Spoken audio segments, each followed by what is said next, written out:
Good morning, student. Today I am starting new chapter Fundamental Concepts. First of all, I tell you what do you mean by literal and constant. A symbol such as A, B, C, X, Y, and Z representing an unspecified number or member of a class of object is called a literal or variable. Math में A B C X Y Z का जो हम use करते हैं that is called literal. इनकी value fix नहीं होती है, दैट इज कॉल्ड लिटरल या वेरिएबल. इसको लिटरल भी बोलते हैं और वेरिएबल बोलते हैं. Suppose I am saying that A student have 50 rupees in their pocket, then all students understand that student have 50 rupees in their pocket. But if I say that a student has a rupees in their pocket, nobody understand that how much rupees in their pocket, because the value of a is not fixed. It varies from 1 to 1. कुछ भी value हो सकती है उसकी. जब तक हम उसकी जेब में हाथ डालकर उसको चेक नहीं करेंगे, जब तक हम नहीं कह सकते कि what is the value of X. So A B C X Y and Z, these terms are used in math as a literal or variable. Now constant, a symbol which has a fixed value is known as constant. Number such as 36, 0, 2 upon 3, 5.6 and 1 is to have a specific value, so they are called constant. जितने भी numbers हैं 1, 2, 3, 4, ये जो भी हैं जिनको हम understand कर सकते हैं. सपोज आई से देर आर 5 फ्रूट्स या 5 एप्पल इन ए बास्केट, तो हम समझ जाएंगे कि 5 एप्पल हैं उसके अंदर. If I say that there are X apple in that basket, we can't understand that what is the value of X. So X, Y, A, B, C, these are called literals, and all numbers like 1, 2, 3, 4, these are called constant. I think that you understand what is the difference between literal and constant. Now come to the power of literal. The product of a literal multiplied by itself is called a power of the literal.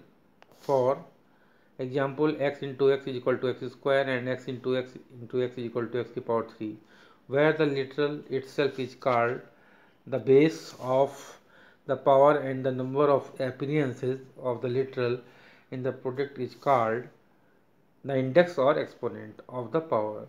ये सब आप exponent chapter में पढ़ चुके हैं. Example, in X square X is the base and 2 is the index of the power.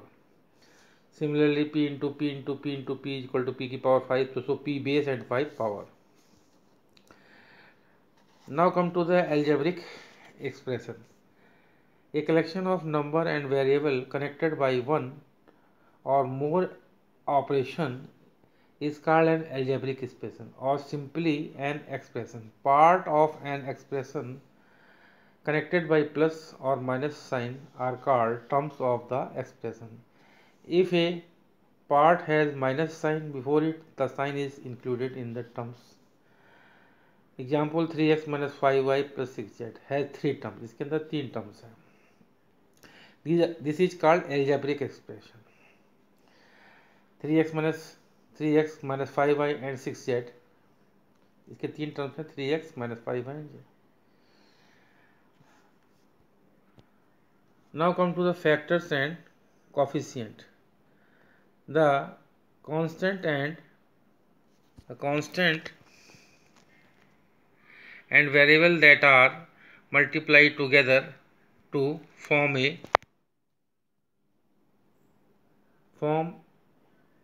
term are called the factor of the term. Each factor is a coefficient of the product of the remaining factor of the term. In particular, the number or constant which appear in the term is called the numerical coefficient of the term. Suppose I take example 5x² yz, तो इसमें जो 5 है that is called numerical coefficient, उसको हम numerical coefficient कहेंगे। 5x² is the coefficient of yz, 5x² जो किसका coefficient है, yz का। 5x² is the coefficient of yz, 5y is the coefficient of x square z. So you can understand, if a is a constant then a is coefficient of x की power 3 in the term ax cube. If a is a constant then a is the coefficient of x cube in the term of ax cube. You read these definitions, these factor and coefficient which I am telling once again, then you can understand. Now come to the like and unlike terms. Terms which are alike in their variable are called like terms. Terms which are not like are called unlike terms. Suppose -2/3ab and 5ab are like terms, क्योंकि यहाँ भी ab है और ab है, तो दोनों जगह ab है तो like terms. 5/6x and 5/6xy are unlike because यहाँ x है और यहाँ xy है, so both are unlike. 3x² and -4x² are unlike x cube और यहाँ x², यहाँ x की पावर 2 है और x की पावर 3 है, both are unlike. पावर भी सेम होनी चाहिए और वेरिएबल भी सेम होना चाहिए, जैसे यहाँ भी x है और यहाँ भी x है, यू कैन से कि these are like term, no these are not like term because यहाँ x की पावर 2 है और यहाँ x की पावर 3 है। जैसे यहाँ a b है तो लाइक है, बट a की पावर 1 b की पावर 1, यहाँ भी a की पावर 1 और b की पावर 1, तो इसलिए लाइक है। But in this case x यहाँ भी है x यहाँ भी है, पर पावर अलग अलग है, 2 है और 3, so both are unlike. Now degree of term, the highest index of the power of the sum of the indices of the power of the variable in a term is called degree of the term. -6x², तो इसमें -6 तो constant हो गया, अब variable क्या है x की power highest power क्या है 2, तो इसकी डिग्री क्या है 2। इसमें जैसे लिखा है xy², यहाँ दो वेरिएबल हैं x है और y है, यहाँ y की पावर 2 है और x की पावर 1 है, तो इसकी डिग्री क्या होगी 1 + 2 यानी कि 3 हो जाएगी, क्या होगी 3। जैसे यहाँ है 12x की पावर 8, y की पावर 9, z की power 5, there are 3 variable, there are 3 literal x y and z, x की पावर 8 है, y की पावर 9 है और z की पावर 5, तो इसकी डिग्री क्या होगा 8 + 9 + 5, 8 9 17, 8 9 + 17, 17 और 5 22, so the degree of this term is 22.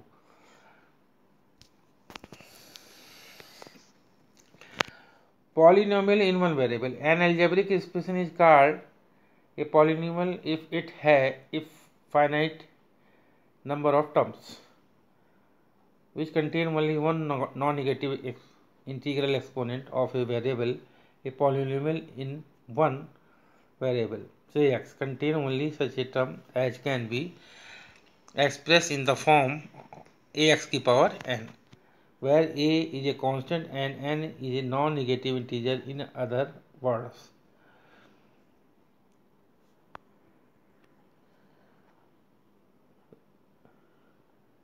ax की पावर n क्या है, एक पॉलिनोमियल है।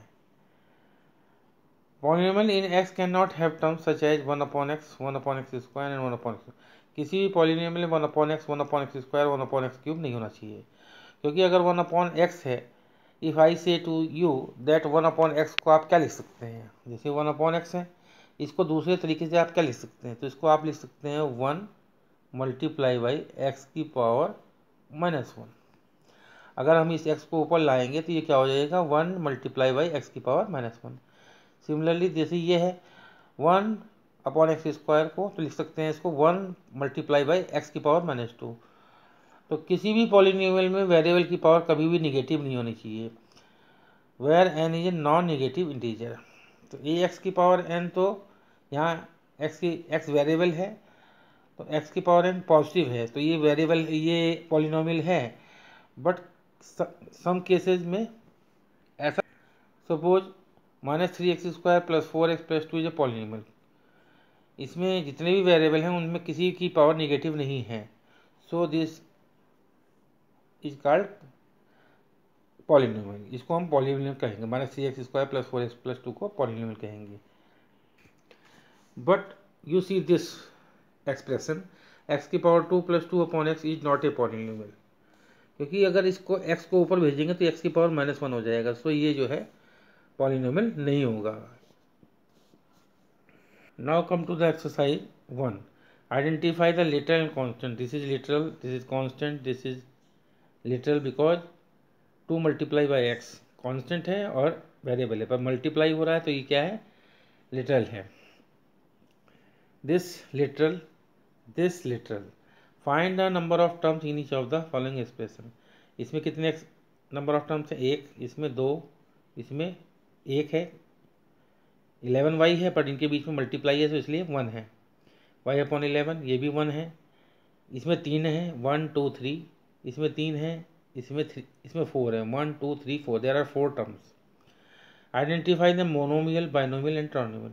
इसके अंदर एक टर्म मोनोमियल, इसके अंदर 2 टर्म बाइनोमियल, इसके अंदर एक टर्म मोनोमियल, इसके अंदर कितने टर्म है, 3 टर्म है तो ट्राइनोमियल, ये बाइनोमियल क्योंकि 2 टर्म्स हैं और इसमें 3 टर्म्स है trinomial. Now come to the question number 4, in the term -6/7 a⁴ b⁵ c³ in the term -6/7 a⁴ b⁵ c³, find the coefficient of each of the following। In the term जो ये दिया गया है इसमें इसका coefficient बताना है, a⁴ का, there are so many question, a⁴ का कोफिशिएंट। तो how you find the coefficient of a⁴ in this term, तो व्हाट यू डू, तो वो कोफिशिएंट ऑफ a⁴ जिसका कोफिशिएंट मालूम करना है वो चीज़ नीचे रहेगी। जैसे मान लीजिए ये है, इसमें से हमें a⁴ का कोफिशिएंट बताना है, इसमें से a⁴ का कोफिशिएंट बताना है, ये चीज़ ऊपर और ये चीज़ नीचे, like this -6/7 a⁴ b⁵ c³ upon a⁴ से a⁴ कट, आंसर कम -6/7 b⁵ c³। ये पूछा है कि a⁴ का कोफिशिएंट क्या है, तो ये हो गया -6/7 b⁵ c³। सिमिलरली -3b⁵ इसका कोफिशिएंट पूछा है इसमें, तो ये ऊपर और ये नीचे, मतलब इसको इससे डिवाइड करना है। When we divide by this then our answer come what is the coefficient of this. Similarly we can do all question. जैसे सेकंड पार्ट है ये, तो ये चीज़ ऊपर और ये चीज़ नीचे, माइनस से माइनस कट, b⁵ से b⁵ कट, 3 1 जा 3, 3 2 जा 6, तो आंसर आया 2/7 a⁴ c³। This is the second part. Now come to the third part. This is the third part. -3/7 c³। What is the coefficient of this? Similarly, ये चीज़ ऊपर ये चीज़ नीचे, minus से माइनस कट, c³ से c³ cut, तो ये ऊपर 6/7 है, नीचे 3/7, तो इसको इससे डिवाइड करना है, a⁴ b⁵ बचेगा, तो 6/7 डिवाइड बाय 3/7 रिवर्स हो जाएगा, 7/3, 7 से 7 कट, 3 2 जा 6, तो आंसर आया 2 a⁴ b⁵। तो similarly this question -b⁵ c⁵, इसका कोफिशिएंट क्या होगा, ये चीज़ ऊपर और ये चीज़ नीचे, माइनस से माइनस कट, b⁵ है, यहाँ b⁵ है, तो 3 बार b⁵ कट रहा, b⁵ बचा, 2 बार c कट गया तो यहाँ 1 बचा, तो आंसर आया 6/7 a⁴ b²c। So you can do all question of this. Identify the like term from the following sets. इसमें से लाइक टर्म्स ढूंढना है। जैसे ये AB है, ये अपॉन B है, AB है, BC है, B अपॉन है, तो इनमें 1 2 3 4 5, पाँचों में लाइक टर्म्स क्या है, 2AB और -2/3 AB, यहाँ भी AB है और ये भी है। सेम इसमें क्या लाइक टर्म्स है, यहाँ xy² है, यहाँ xy² है, यहाँ x² है और यहाँ xy² है का होल स्क्वायर है, तो इसमें लाइक टर्म्स क्या हैं, ये और ये 5xy² और 0.2xy², these are like terms. Come to the last question, identify the polynomial, also write the degree each of the polynomial. इसमें हमें पॉलिनोमियल बताना है कि कौन सा पॉलिनोमियल है। This is polynomial, this is not polynomial, this is not polynomial and this is polynomial. यहाँ जो वेरिएबल है उसकी पावर नेगेटिव नहीं है, बट यहाँ पर है क्योंकि y जब ऊपर जाएगा तो नेगेटिव हो जाएगा। इन दिस केस ये इसमें भी जब y ऊपर जाएगा तो नेगेटिव हो जाएगा। तो this third and second is not polynomial, but first and last is polynomial. And now come to the degree. What is the degree of, इसमें x की हाईएस्ट पावर क्या है 2 और यहाँ क्या लिखा है 3, तो इसकी डिग्री क्या होगी 3। इसमें वेरिएबल की हाईएस्ट पावर क्या है, यहाँ 3 है, यहाँ 1 है। ये तो पॉलिनोमियल है ही नहीं, तो so it is not degree. जो पॉलिनोमियल होगा उसकी डिग्री भी नहीं होगी ना ही, जब ये पॉलिनोमियल इसकी डिग्री नहीं होगी। ना कम टू द लास्ट। यहाँ टू टाइप्स के वेरिएबल हैं एक्स और वाई। तो यहाँ पर हाईएस्ट पावर क्या है 19, यहाँ पर 8, यहाँ एक्स की पावर 7 और वाई की पावर 7 और 2 9 हो जाएगा, यहाँ 30। तो यहाँ 30 है, यहाँ 9 है, यहाँ 8 है और यहाँ 19 है। तो सबसे बड़ा क्या है 30। तो इस पॉलिनोमियल की डिग्री क्या होगी 30। So our exercise finish. After that I exercise start new chapter fundamental operation. Second chapter fundamental operation. So you read all definitions which I today show you. You read very carefully and note down in your copy. And after that you start your exercise.